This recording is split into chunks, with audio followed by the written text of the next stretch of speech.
Okay,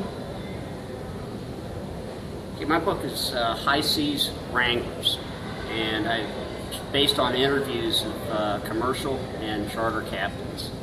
And this one particular section is Overboard Alone. It's about a fellow named A.J. Brown.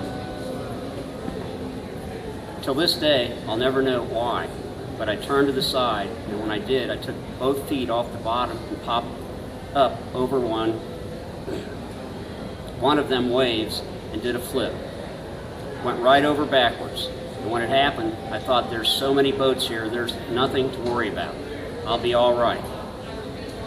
It was a hard north tide, and my boat kept circling and going north.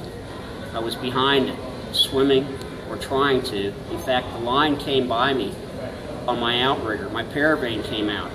I thought to grab it, but then thought better. A king mackerel was on it. It came right by me.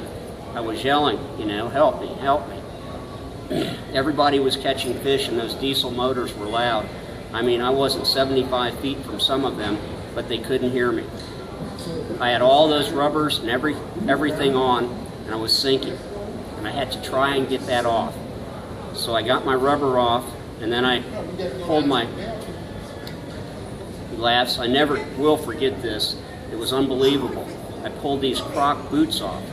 They were 2 black Croc boots, and I pulled them off. They came up, and they stood straight up, just side by side each other, right on the top of the water, and started going away from me. But I was having so much trouble struggling to get this stuff off and stay afloat that I was panicking. That's the worst thing you can do when you're in the water, is panic. So I calmed down enough to get my rubber pants off, but I still had on a sweatshirt, jeans, and socks. I was trying to get closer to the boats, but there was a north tide. I was pushed away from all the boats. My boat was a long, long way further away from me.